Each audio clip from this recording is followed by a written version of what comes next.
ভাতটা একবারে গলে গেল। আর কি করব বর্ষা দিদি, ভাত একটু শক্ত থাকলে ব্যাস হয়ে গেল, দুজনের আর কেউ খেতে চাইবে না। আপনাকে একটা মাছ দিই? না না, আর আমাকে মাছ দেবে না, আর পারবো না। কেন, নিন না। এমনিতেও তো আপনি মুখ ফুটে বলতে চান না কি খেতে ভালোবাসেন কি খেতে ভালোবাসেন না। হ্যাঁ, আর জিজ্ঞেস করলেই বলবে আমি তো সর্বভুক, সব খাই। আচ্ছা, সোমকে দেখছি না, ও ও কোথায় গেল? খাবে না? আসলে ওর এতটাই খিদে পেয়ে গেছিল যে ও আর ওয়েট করতে পারেনি, খেয়ে নিয়েছে। ও আচ্ছা আচ্ছা, ভালোই করেছে। ভাইও আপনার মতো মাছ খেতে খুব ভালোবাসে। তাই নাকি?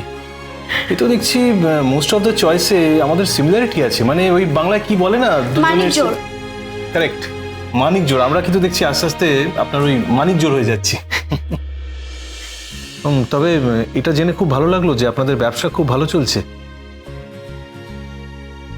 সত্যি কত হার্ডলস পেরিয়ে তারপর আপনারা যে এই জায়গায় এসে পৌঁছেছেন সম্পূর্ণ নিজেদের চেষ্টায়। আচ্ছা, পালবাড়ির মেয়েরা যে বাইরে গিয়ে কাজ করছে এটাই বিরাট ব্যাপার। কেন এভাবে বলছেন কেন? আপনি তো জানেন না আগে কি পরিস্থিতি ছিল আমাদের বাড়িতে?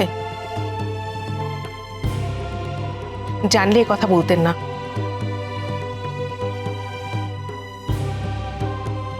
মিনু, তুই আজ আগে আমায় খাইয়ে দিবি। মাম্মা আগে আমায় খাইয়ে দেবে, কারণ আবির দাদা তো বড়, আগে বাচ্চাদেরকে খাওয়াতে হয়। আচ্ছা ঠিক আছে, আমি দুজনকেই একসাথে খাইয়ে দেবো। আরে তুই ওকে খাওয়া, তো আবিরকে আমি দেখছি। না না দিদি ভাই, আমি খাইয়ে দিচ্ছি আবিরকে। দেখি মাম্মা, বসো। ও মানে হয়? আচ্ছা, আবির তো বড় হয়ে গেছে। থাক না দিদি ভাই, ও যখন খেতে চাইছে আমি ওকে খাইয়ে দিই। দেখি, হা করো। মাম্মা আমায় একটু চাটনি দেবে? না মাম্মা, এখন না। এত রাতে তুমি আর চাটনি খেও না, পেট ব্যথা হবে।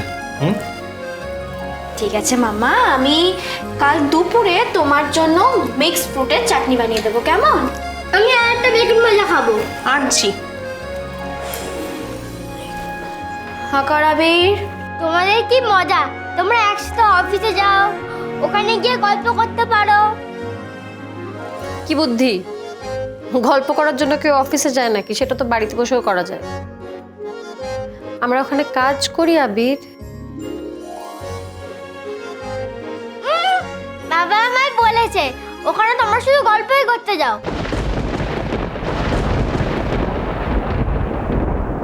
বাবা এসব বলেছে তোমাকে? বেগুন ভাজা। হা কর। মিনু, কতদিন হয়ে গেছে তুই আমার গল্প বলিস না।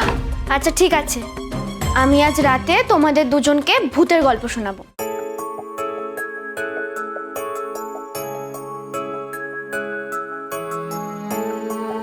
ভূতের গল্প? ভূতের গল্প শুনতে আমার দারুণ লাগে। এই যে, ভয় পাবে না তো? ভয় পেলে কিন্তু চলবে না। ওটা তো শুধু স্টোরি, ওটা তো সত্যি সত্যি ভূত না। না, ভূত আছে। যদি সত্যি সত্যি চলে আসে কি হবে তখন? ভূত আমার পুত, পেতনি আমার ঝি, রাম লক্ষ্মণ বুকে আছে, করবি আমার কি? বীর পুরুষ আমার। এ কি আবির, নিজের হাতে খাও? কি হচ্ছে এটা? It's very bad. কি গো, তুমি কিছু বলছো না ওকে?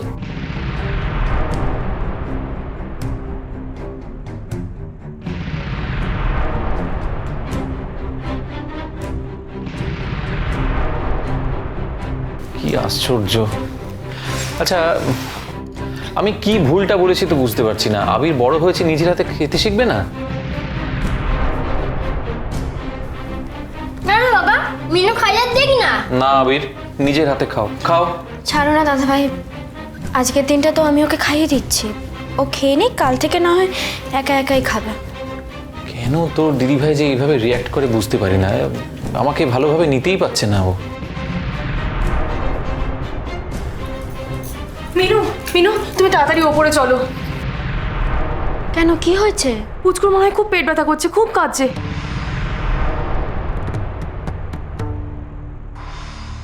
কিছুতেই চুপ করানো যাচ্ছে না।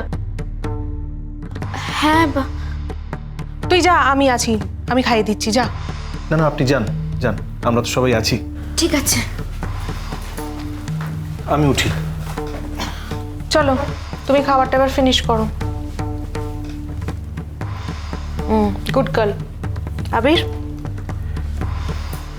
দেখি। না আমি খাবো না। কেন খাবি না? মিনুর হাতে ছাড়া আমি খাবো না।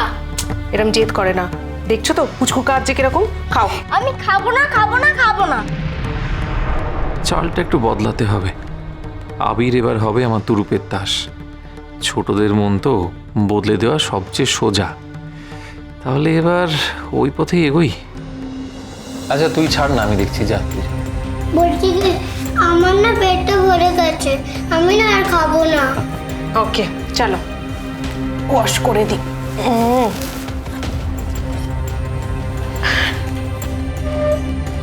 কি হলো কি? হ্যাঁ, এত বায়না কিসের? খাও। খাবার খাবে না আবার কি? দেখি, হ্যাঁ করো। হ্যাঁ মামা, এসো এসো। আমার খুব ঘুম পেয়ে গেছে, আমি না আবার ঘুমাবো। আচ্ছা, আমারও ঘুম পেয়ে গেছে। আসি, হ্যাঁ, গুড নাইট। Good night. চল। তুই তাহলে আবিরকে খাইয়ে দে, হ্যাঁ তুই যা। আমি একটু রান্নাঘরে যাচ্ছি। যা। দেখ বাবা, রাগ করতে নেই। রাগ করবি কেন বল? আমি বুঝতে পারি তোর ব্যাপারটা। কি করবি, মিনু এখন আগের থেকে অনেক ব্যস্ত হয়ে গেছে। পুচকু আছে, শীর্ষা আছে, তাদেরও তো দেখতে হবে। রোজ রোজ কি ও তোকে খাইয়ে দিতে পারবে? এটা তো একটা মজার স্টোরি, শোন তাহলে। একবার দেবতারা মজা করে শিব আর পার্বতীকে একটা অমৃত ফল দিয়েছিল। তুমি একদমই ঠিক বলেছো বাবা।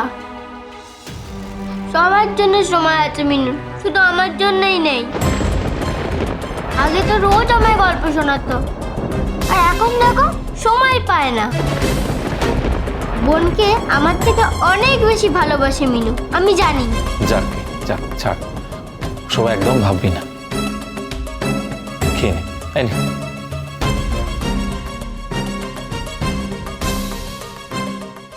মিনু আর আমার বাকি শত্রুদের জীবন আমি এবার নরক করে তুলব। এই পুচকু, পুচকু কাঁদে না বাবা, কাঁদে না, প্লিজ চুপ কর, প্লিজ চুপ কি কর। হয়েছে সোনা? এই তো মা ও এসে গেছে। সোনা, কি হয়েছে? না সোনা, কাঁদে না। এই তো মা চলে এসেছে, তোমার খিদে পেয়েছে? খিদে পেয়েছে? এই তো একটু একটু খুলে দাও। এই তো সোনা, না সোনা, তো সোনা ছেলে, কাঁদে না। এই যে, এই তো।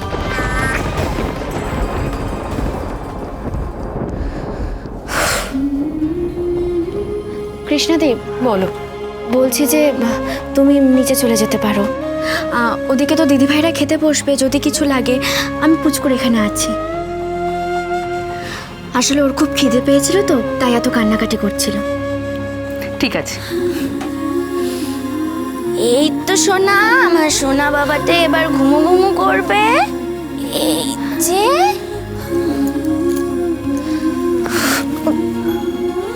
আমি অবাক, তুমি এক নিমেষে সবার সবকিছু বুঝতে পারো, কিন্তু সবার সবকিছু বোঝা সত্ত্বেও তুমি আমার ইচ্ছেগুলো কেন বুঝতে পারো না বলো তো? কে বললো আমি বুঝতে পারি না? পেরেছি তো। তোমার এখন ঘুমোতে ইচ্ছে করছে। সারাদিন তুমি খুব পরিশ্রম করেছো, কাল সকালে আমাদের একটা মিটিং আছে। এখন যদি তুমি তাড়াতাড়ি ঘুমিয়ে পড়ো, কাল সকালে উঠে দেখবে একদম ফ্রেশ লাগছে। তো তুমি এখন চাও যে আমি ঘুমিয়ে পড়ি, তাই তো? তাহলে কি করতে চাও তুমি? আরে কোথায় আমি ভেবেছিলাম যে আমার এই বউটার সাথে আমি একটু প্রেম করব, তা না, ম্যাডাম তো চান আমি ঘুমিয়ে পড়ি পুচকুর মতো। এবার আমি শীর্ষের মতন করি, আমার ভালো লাগছে না। এই মিনু, মিনু বলো।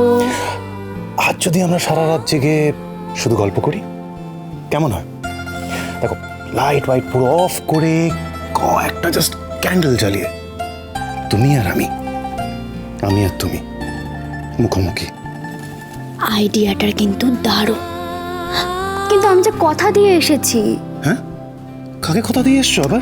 আরে বাবা, আমি শীর্ষা আর আবিরকে কথা দিয়ে এসেছি, আজ রাতে ওদেরকে আমি ভূতের গল্প শোনাবো।